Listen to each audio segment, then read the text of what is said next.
नमस्ते दोस्तों, genius study से मैं अमित कुमार गुप्ता आपका स्वागत करता हूं।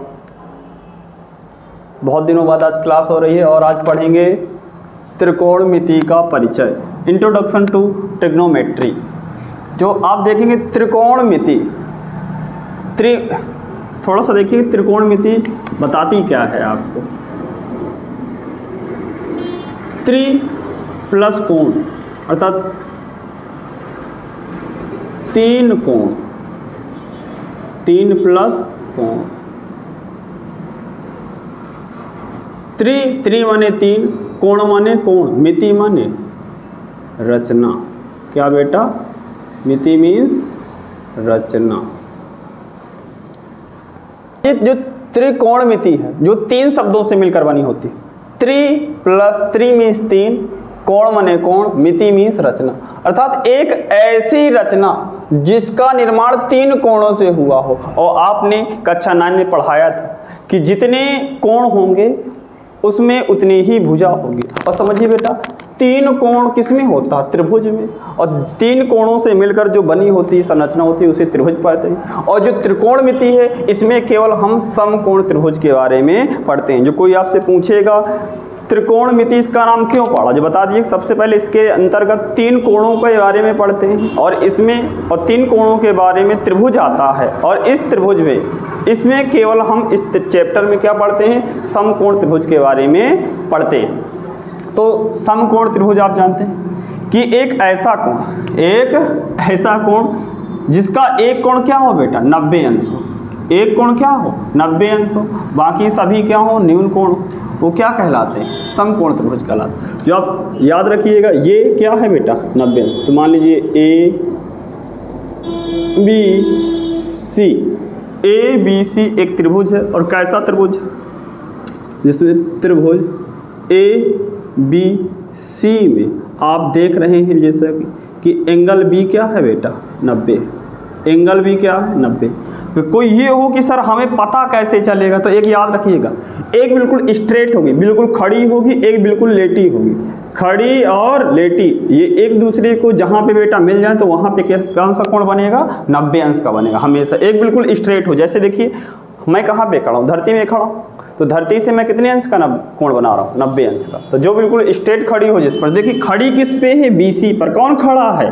AB। तो बी पे खड़ा है तो ये क्या हो गया बेटा? 90 अंश हो गया। तो इसमें समकोण त्रिभुज में आपको एक चीज हमेशा याद रखना है कि जो समकोण होगा, तो समकोण बेटा क्या है? 90। और जो समकोण के सामने वाली भुजा होती है, समकोण के सामने वाली भुजा, याद रखिएगा। पॉइंट नंबर 1 आपको ये हमेशा याद रखना है। अगर ये जो कुछ पॉइंट है आपको, ये बेसिक कॉन्सेप्ट की क्लास चल रही है बेटा। किसकी? बेसिक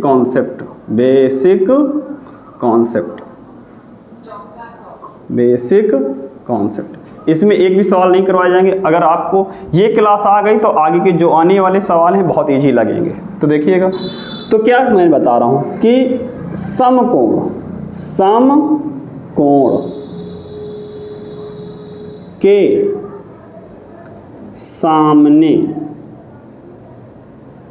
समकोण के सामने वाली भुजा, समकोण के सामने वाली भुजा क्या होती है बेटा?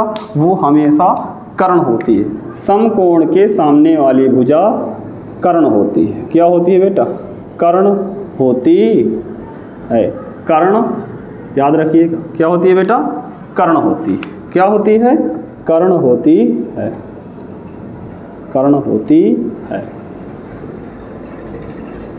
और एक चीज ये कि कभी भी त्रिभुज में समकोण कभी नहीं बदलता। समकोण कभी नहीं बदलता। और जब समकोण नहीं बदलेगा तो कर्ण भी कभी नहीं बदलेगा। तो समझिए, बी तो ये, तो बी के सामने कौन भुजा है? ये AC। तो AC क्या हो गई इसकी? कर्ण। क्या हो गई बेटा?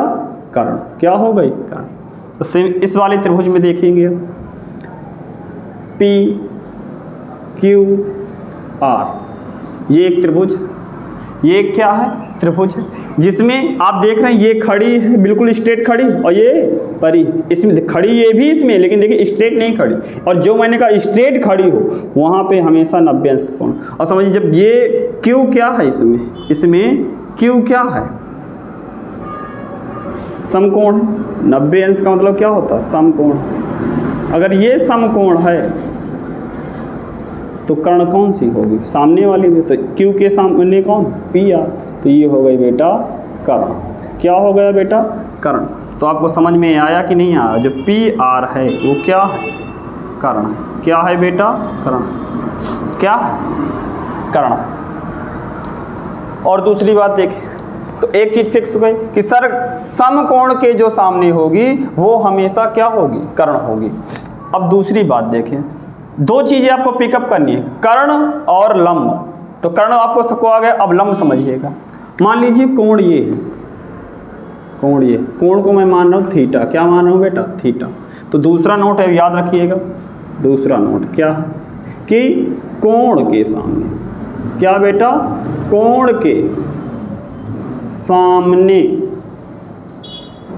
वाली भुजा, समकोण के सामने वाली भुजा वो क्या होती है? लंब होती है। क्या होती है? लंब। क्या बेटा? लंब होती है। लंब होती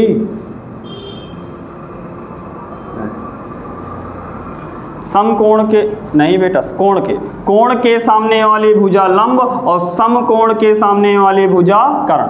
तो आप याद रखें समकोण कभी नहीं बदलता। बार बार बोल रहा हूं मैं आपसे कि समकोण कभी नहीं बदलता, लेकिन कोण क्या हो सकता है? बदल सकता है। कोण क्या हो सकता है? बदल सकता है।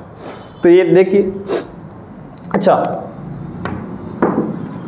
कोण कौन सा है बेटा इसमें? थीटा। सी है कोण, सी है कोण। अगर ये सी कोण है तो लंब कौन होगा? तो सी के सामने कौन है? ये है। तो इसके सामने ये है ना, तो लंब कौन सा हो गया? लंब। लंब कौन होगा? A B. यानी ए बी क्या हो गया? A B. क्या बेटा? ए बी क्या है? ये लंब। और इसमें देखिए, मान लीजिए कोण ये है, इसमें थीटा ये है, तो कोण के सामने पिकअप करना है, कोण के सामने वाली भुजा क्या है? लंब है। तो कोण तो ये है बेटा, तो कोण के सामने कौन है? ये। तो इसमें लंब ये हो गया, लंब। तो लंब का नाम क्या है? Q R. Q R. तो इस आकृति में क्या हो गया? लंब। तो आपको दो चीजें समझ में आई होंगी कि समकोण के सामने है तो कर्ण है और कोण के सामने है तो लंब है। समकोण के सामने वाली भुजा कर्ण और कोण के सामने वाली भुजा लंब। तो अब ये हो रहा होगा कि सर ये तो कर्ण हो गया, ये लंब हो गया, ये कर्ण हो गया, ये लंब, तो सर ये बची है तो क्या है? तो याद रखिएगा दो चीजें ऐसे ही आपको देखना है, कर्ण पहचान लीजिए और लंब पहचान लीजिए। जो भी भुजा होगी तो लंब हो गया और कर्ण हो गया। तो सर ये जो बची है तो हमेशा याद रखिए, जो बच जाता है, जो एक्स्ट्रा होती है वो हो जाती है आधार। क्या होता है बेटा? आधार। आधार। तो सर इसमें ये बच रही है, इसका मतलब ये भी क्या हो गया? आधार। क्या हो गया? आधार। तो ये आपको पिकअप रखना है हमेशा कि सर कर्ण फिक्स होता है, लंब बदलता रहता है और जो लंब के अनुसार जो बच जाएगी भुजा वो क्या हो जाएगी? आधार। तो आधार देखिए ऊपर वाले में क्या हो गया? जो BC है बेटा वो हो गया आधार। क्या हो गया? आधार। और जो नीचे वाली फिगर में देखिए, जो आधार अब क्या ये बची थी, तो ये हो गया PQ। क्या हो गया? ये आधार। क्या हो गया? आधार। तो आपको अभी नहीं आया हो तो पूछ सकते हैं, फिर से एक बार रिपीट कर रहा हूँ। समकोण के सामने वाली कर्ण और कोण के सामने वाली भुजा लंब होगी, और कर्ण पता चल गया, लंब पता चल गया, और जो बच जाए वो हो गया आधार। और आप लोग हमेशा याद रखिएगा, कोण होए, त्रिभुज है, त्रिभुज है तो त्रिभुज में तीन भुजाएं होंगी, तो एक कर्ण हो गया, एक लंब हो गया और एक आधार हो गया।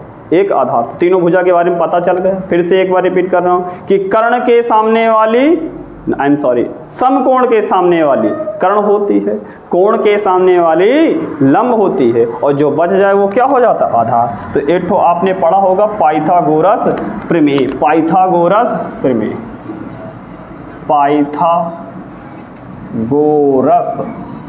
गोरस प्रमेय। क्या बेटा? पाइथागोरस प्रमेय। तो क्या कहती है कि कर्ण का स्क्वायर बराबर लंब का स्क्वायर प्लस आधार का स्क्वायर। तो ये आपको फॉर्मूला क्या करना है बेटा, याद करना। ये आपको पता चलेगा ये किस लिए बताया जा रहा है, तो ये आपको आगे पता चले कि मैं इतना क्यों फोकस दे रहा हूँ। तो याद रखिएगा कर्ण, लंब और आधार, ये आपको तैयार है। तो चलिए आप ये प्रिंट करिए, फिर आगे बताते हैं आपको।